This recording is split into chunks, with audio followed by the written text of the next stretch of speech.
Okay. All right, mate. Thank you so much for giving me a call, mate. A great pleasure to have the opportunity to have a talk to you. That's okay. You've got a new CD out, so let's talk about you, Mr. Grainey. Yeah. First up, mate, I want to run something past you. I played a tune of yours on the show last year, and I had an email from a guy in Scandinavia. I can't exactly remember where he was from. He made Sweden, I think, but he asked me about this Dave Grainey character, and I sent him a link to your website, and I said to him if Isaac Hayes had an Australian love child, he'd be Dave Grainey. Well, I love Isaac Hayes. Is that close to the mark? Very good compliment. Great artist, Isaac Hayes. All right, mate. Thank you very much. Your last CD, We Was Curious, was quite a departure from I guess what we've come to expect from you. But this one's a departure again, more of an electronic sort of offering this time, mate. Yeah, about 3 of the songs Claire did all the music for them in the studio while I was away doing some acoustic solo things, and I was just wanting to have some music that I could just, squawk over the top of, and, rather than nutting it out with the chords and that. So, yeah, that was a different approach, and Claire did the music for the title track, Knock Yourself Out, and one called Dylan the Indie Fake, and took some chords from mine and did it for Honky Tonk Road the Dope and Sell Out. So, yeah, probably about half the album or up there, isn't it? Okay, and I love the title track, mate. It's I guess autobiographical is not the right word, but it's the way that you run through the song titles. It's got gives it quite an interesting feel as your brain sort of goes back to all those old Dave Grainey tunes. It's kind of been inspired by Sly and the Family Stone. They did a track called Thank You for Letting Me Be Myself Again, where Sly did that, with his own songs. He started just tripping out his own song titles like, Dance to the Music All Night Long, Everyday People, Sing a Simple Song. And they're just all songs of his, and it sort of became like a bit of a celebration, although that song was really dark. And mine's a bit of a celebration of creativity, feeling creative and, in touch with things in a way. Feeling free and easy, like you are when you're being creative. Oh, you've certainly been a creative artist for many years, Dave. It seems every time Australian music gets a bit dull and boring, Dave Grainey pops up with something new and exciting. So thank you very much. Yeah. I wish that was the case. My favourite song on the new CD is Body Snatcher Blues. I just love, from the first listening, I just loved it. That's like a boogie in E7, and it took me about 5 years to record it. Just because I was just fooling around, getting stoned down in my studio, not smoking pot, but eating a bit of pot, and just fooling around, and I never, right on the song 2068, Dave, the last song, I wasn't really going to release them, but I sent some of my music to an English record label guy, and he responded to them the most, and he said, why aren't you doing music like this? And I hadn't been encouraged, in a way like that, because the songs are very long and lots of words and kind of no hooks, really, and so I just continued working on them, put some drums on them, and different things, and Body Snatcher, kind of inspired by an old 50s movie, Invasion of the Body Snatchers, which was the anti-commie movie. But I kind of read a bit of sci-fi, and Claire does, and it's like the world we're living in. Our brains have all been invaded by advertising people so much. We're kind of manipulated all the time. So I had another really old, horrible microphone, and I recorded the vocal where it sounds like a movie voice.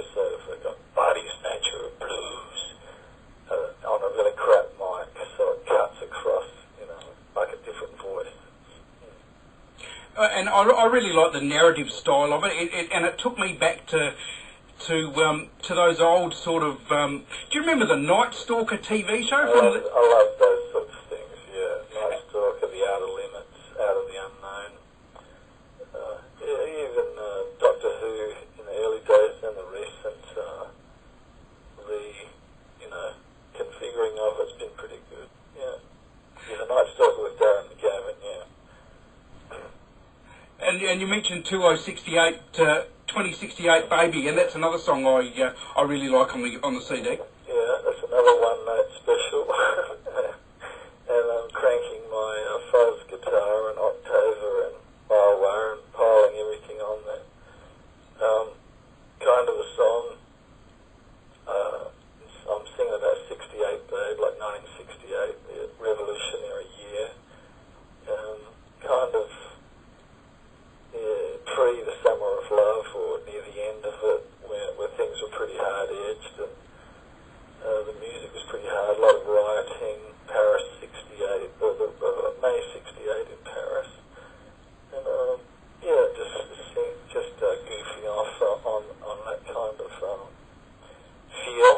Yeah, 2068, but it ends up in a bit where the lyric turns a bit and I identify myself as if I've been captured by the enemy, and I say my name, my rank, and my rock scene. It goes Grainey, Lieutenant Colonel, Cavalry, Australia, Pacific Theatre. Kind of fantastic. Again, I think. Is there any tunes on the album apart from the ones that I've mentioned that are really special for you? I really like to perform the second song. It Was Then or Never. Yeah. It's very, that's quite powerful. And I really like to play on guitar, the one, I Need My Guitar. It's quite a straightforward song, but it's got a lot of shifting emotional parts to it, and the chords moving underneath the vocal just keep it quite uneasy, but it keeps like pulling the carpet out from under the singer, the way the chords move.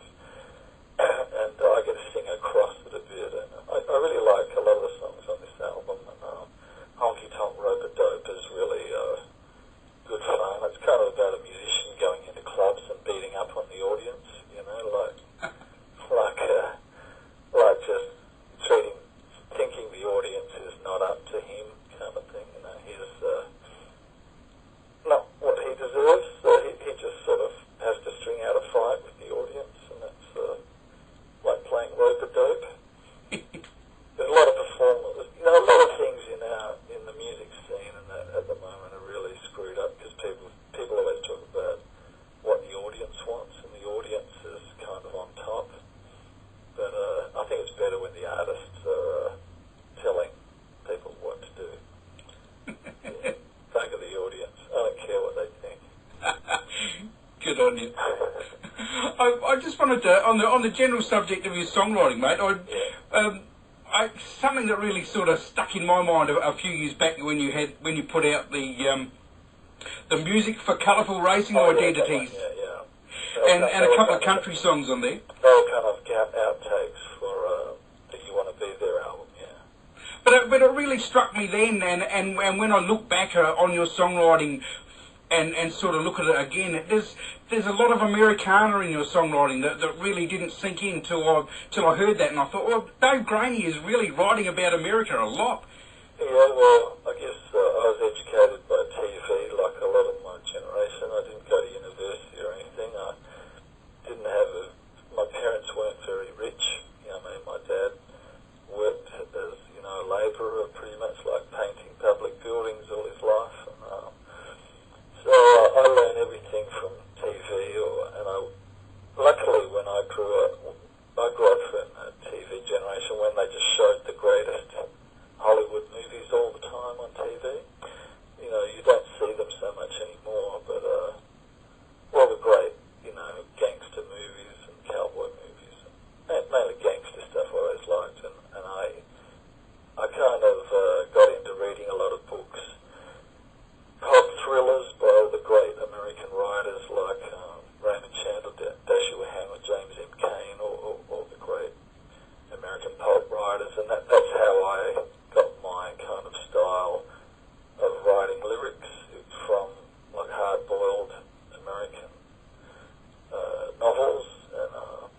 yeah, I've been to America a couple of times, and I don't know whether I would ever go to the America that kind of colonised my mind, you know, over the years, like all of us in Australia, all the different, you know, Route 66, you know, I don't think it even exists anymore. Wichita lineman, all that kind of stuff. Yeah, yeah. All those great songs by the time I get to Phoenix. And, yeah, I've been to New York, and New York's a hick town full of people all over the world who go there just for the privilege of living in it, you know, like Manhattan. London, I guess I like a lot of English and European things as well. Well, on the subject of English and European, you've even way back to the Moodist days, England and Europe has had an affinity with your music more, you know, certainly more than the United States. Oh, yeah, well, I don't know, just for some reason we all went there because the Saints went there and then the birthday party we kind of followed in their slipstream. I would like to work more in Europe, and I did it. I lived in London for about 5 or 6 years, and I really liked it. And yeah, I left Australia with a one-way ticket when I was a kid and never expected to come back, but things worked out differently. And actually, on the subject of when you were growing up, it's fairly well known. We can claim you as a South Australian from Mount Gambier. Oh yeah. But I've read over the years of some of the things you were into when you were young, like the New York Dolls and stuff. You know, and it's easy to get hold of that sort of music now with the internet. But how did you do that when you were a kid in Mount Gambier? It must have been impossible. I'll probably go into that later. When I was a kid, I was really into the Rolling Stones and yeah, I guess John Cale and that kind of stuff. There was a lot of music available, but I really liked a lot of blues and R&B singers like Muddy Waters and Howlin' Wolf. That was when I was, you know, like 13 or 14. Because if you checked out the Rolling Stones, they always credited the people that inspired them. So I guess that's the music that had the most effect on me. But yeah, got into punk rock when that was happening. Loved the Sex Pistols and Perubu and Richard Hell. I loved the New York kind of arty rockers, and yeah, all that stuff came with its own kind of baggage, and the Dolls were one of them. I really liked the Dolls and Johnny Thunders, and still do. Well, they're still going strong. David Johansen's voice is still as good as ever. Yeah, I went to see them when they played in Melbourne. I really enjoyed it. Yeah, there's only 2 of them left, but you know, it was still good. Indeed. Yeah. I just wanted to ask you, from being totally self-indulgent about a couple of my favourite old Dave Grainey tunes. One of them that I really like is Morrison Floor Show, and I'm guessing written about one of the Doors cover bands. Well, it was more written about on that album, Soft and Sexy Sound. I wrote Rock and Roll Is Where I Hide, which is about kind of being. I imagined if a Russian spy had been made a rock and roll singer, you know, as a deep plant in our culture, and then the Soviet Union disappeared and he was still there, hiding. Yeah, I was thinking about that kind of thing,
Okay.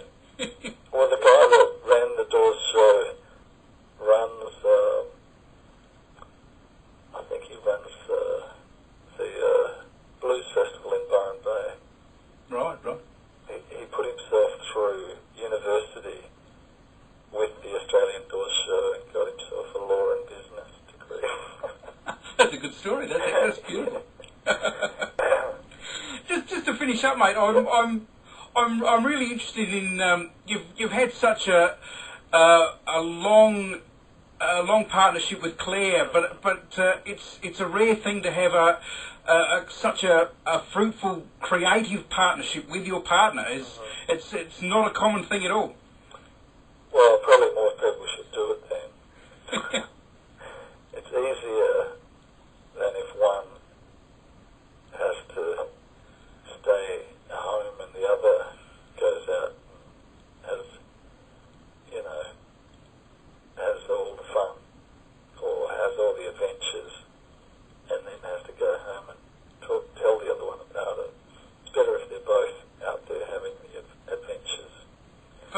But also from a creative point of view, it must be great for you both to be able to bounce ideas off each other as soon as they come into your head, if you so desire to. That's quite intuitive, yeah, a lot of things we do, and a lot of times, say I'll have an idea, Claire picks up on it very quickly.